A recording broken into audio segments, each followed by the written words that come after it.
Pushkin.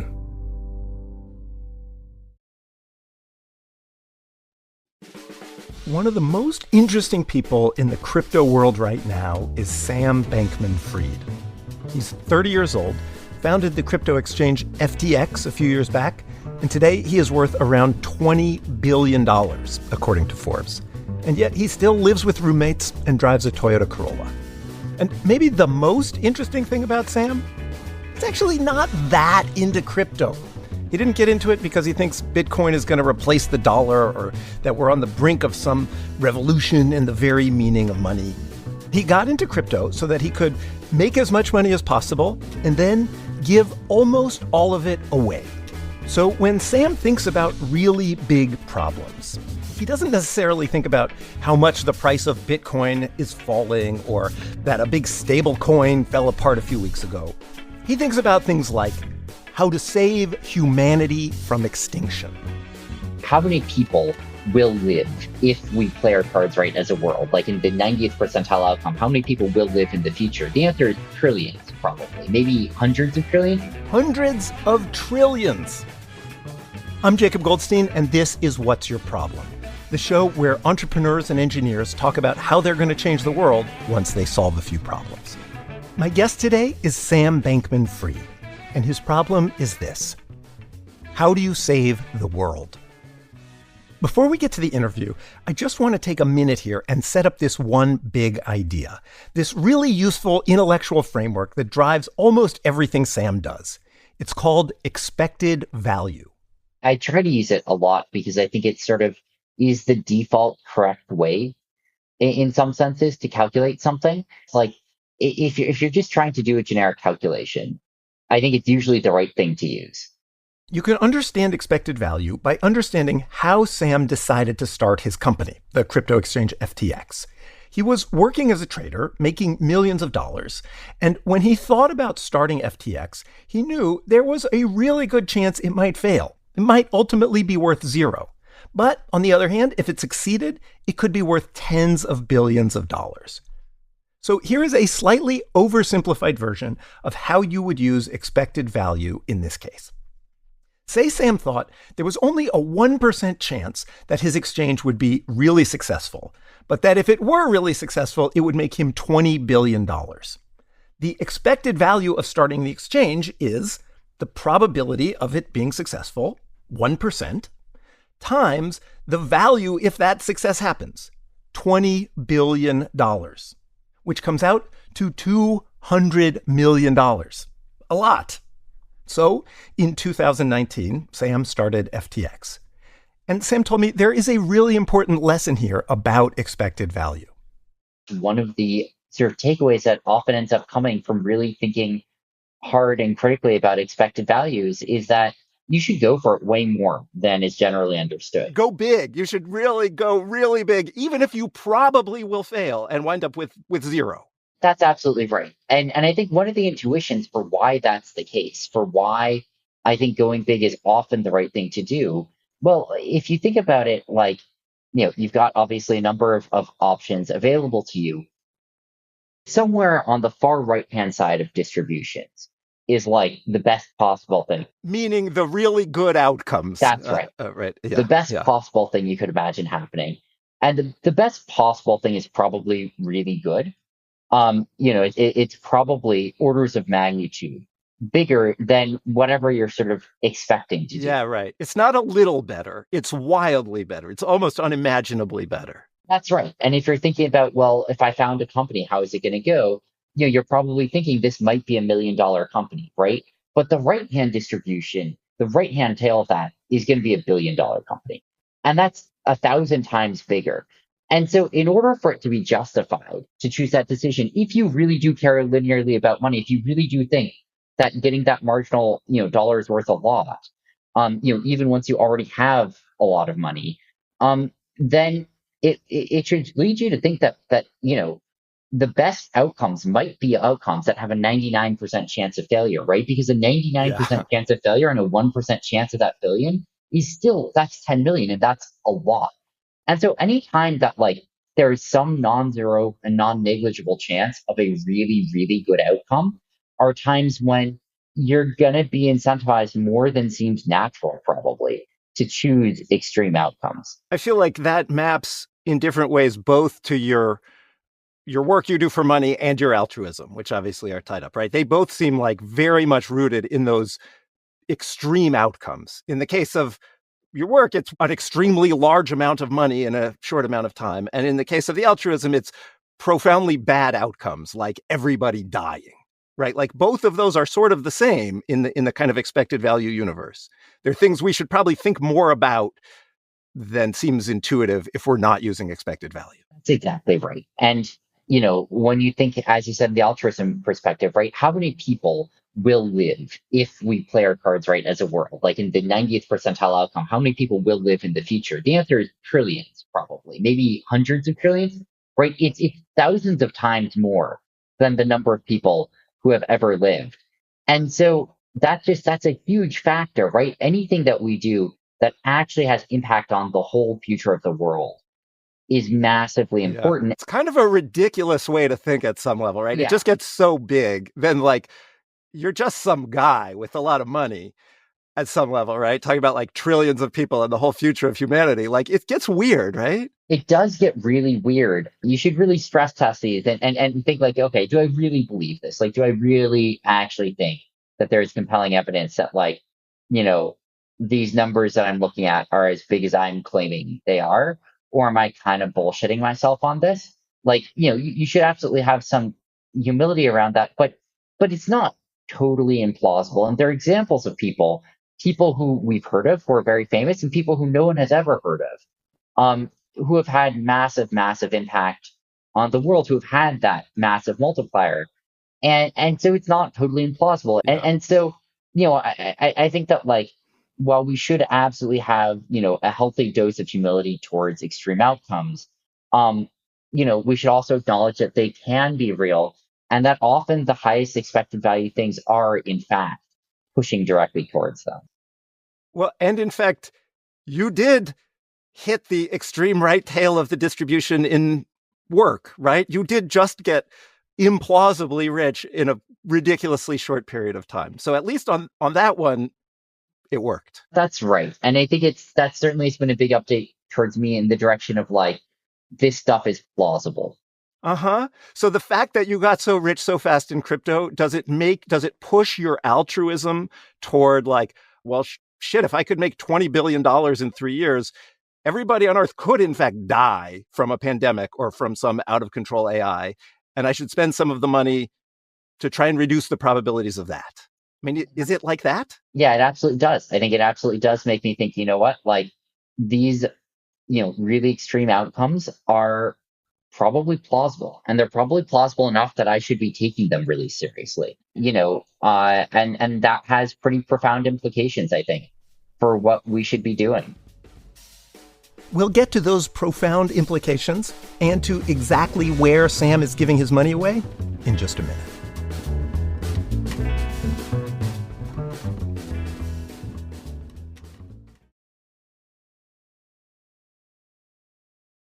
That's the end of the ads. Now we're going back to the show. Sam told me he's given away about $200 million so far, which obviously is a lot, but it is also somewhere around 1% of what he plans to give away eventually. His giving has been broad, anti-poverty, animal welfare, healthcare, but he has started to focus on a few areas. One of the biggest is pandemic preparedness. That is a category that fits right into that expected value framework.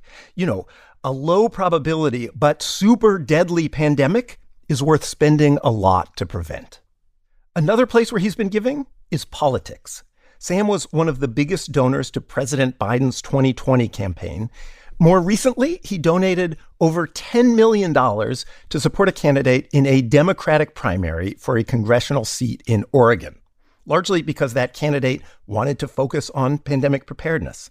The primary was held just last week, and Sam's candidate lost by a lot. I think that there are a lot of takeaways from it. And, I think that if I were to do it again, I would do it a bit differently than last time. But, fundamentally, I think it was a well-fought race. I think that, he had a real shot.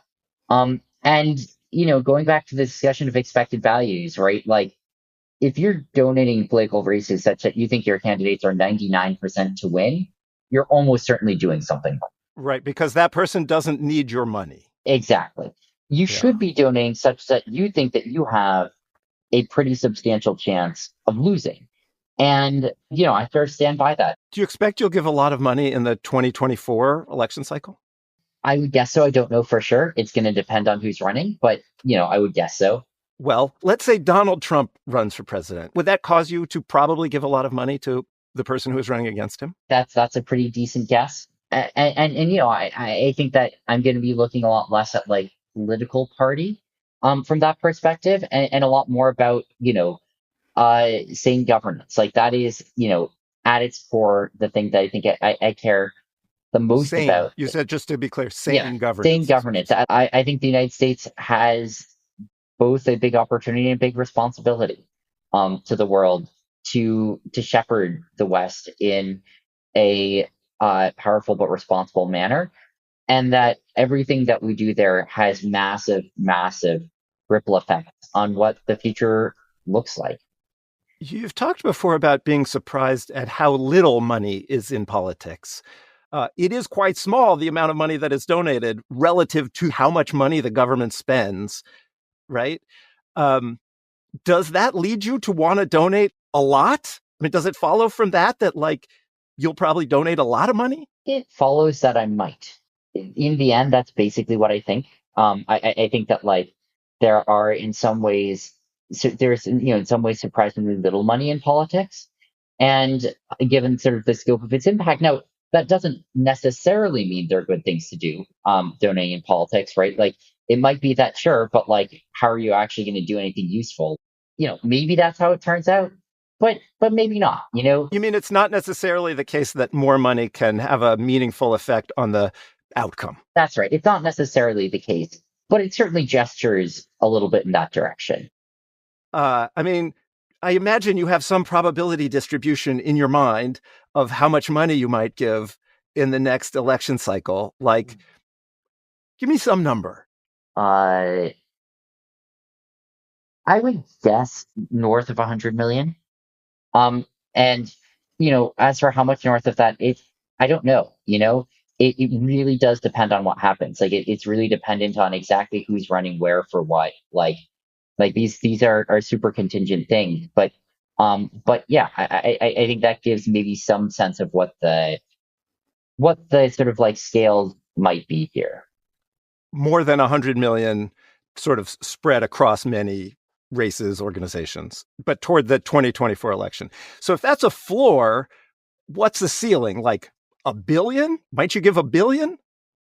Yeah, I think that's a decent like thing to look at as a sort of like I mean I would hate to say like hard ceiling because who knows what's going to happen between now and then, but as like at least sort of a soft ceiling, I would say, yeah. Okay. So the ballpark is like 100 million-ish to $1 billion-ish. With again a lot of caveats on this, and there's a world in which it ends up being close to zero if things just work out such that there isn't Is there? much I'm excited about. Like, that seems like a very low probability to me, based on what I know about you and the world. Yeah, I think it's very low that it's actually going to end up being zero. That does seem pretty unlikely. Yeah. $1 billion seems way more likely than zero to me. I think that's probably right.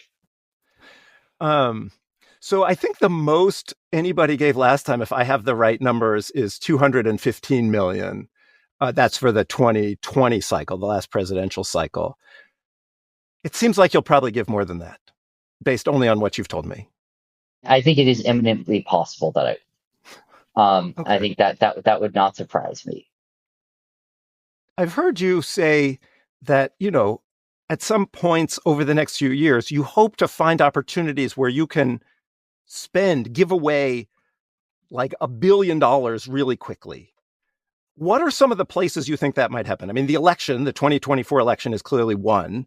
What are a few others? I think pandemic prevention is potentially one of them. I think you look at like, how much would it cost to, really definitely prevent the next pandemic, or you can never definitely prevent it, but to have, a really good shot at it. I think you're probably talking tens of billions of dollars.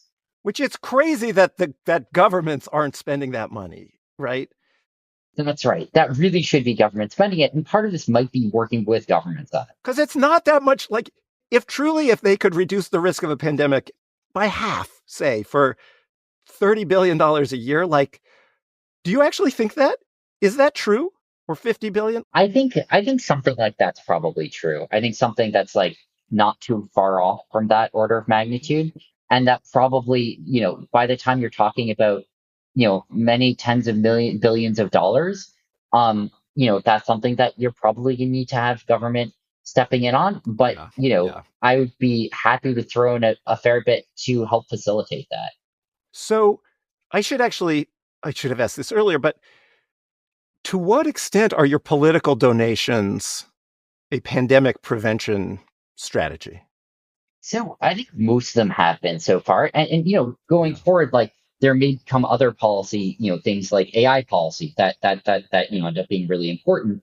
And so it's not to say that like pandemics are the only thing that are ever going to matter to me policy wise, but that has been the big one so far. And is the idea there like tens of billions of dollars a year to significantly reduce the risk of another pandemic is not that much for the government, but it's more than you have, right? Yeah. So you need a lever. You can't actually spend all of your money and meaningfully reduce the chances of another pandemic. And so if you can use political donations to elect candidates who want to spend money to prevent a pandemic, that works. That's right. So you're giving lots of money to political candidates. You're also doing a lot of work to shape regulation of crypto in the US. Tell me about the overlap between those two things. So most of the giving has not been done with crypto in mind. And I have been doing a ton of policy engagement on that, but that's mostly going to DC and talking with policymakers. I mean, here's the narrow version of the question is part of what you want from your political donations some particular outcome in crypto regulation? That is not a big part of it. I wanted to talk more about crypto with Sam, but our time was running short. I do promise to talk more about crypto on the show before too long. And Sam did have time for a quick lightning round. We'll have that lightning round in a minute.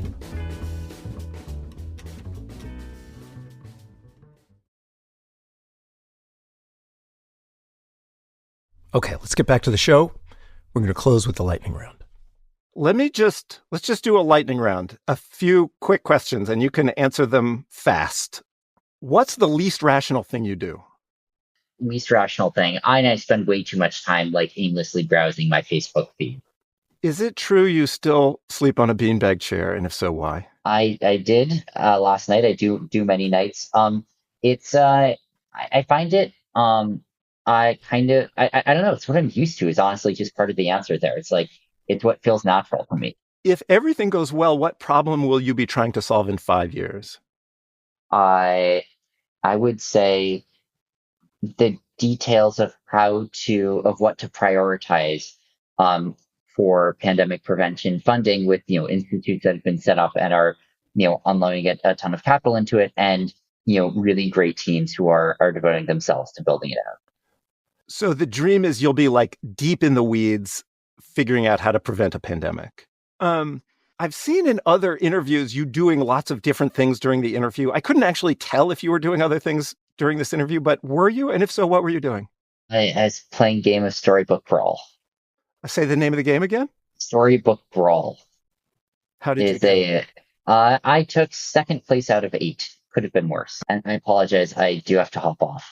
Okay, last one. What's one piece of advice you'd give to somebody trying to solve a hard problem?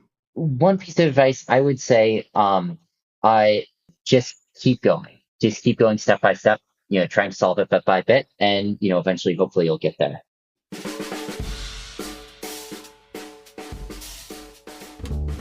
Sam Bankman-Fried is the founder and CEO of FTX. Today's show was produced by Edith Russello, edited by Robert Smith, and engineered by Amanda K. Wong. You can reach us at problem@pushkin.fm, or you can find me on Twitter at Jacob Goldstein. I'm Jacob Goldstein, and I'll be back next week with another episode of What's Your Problem?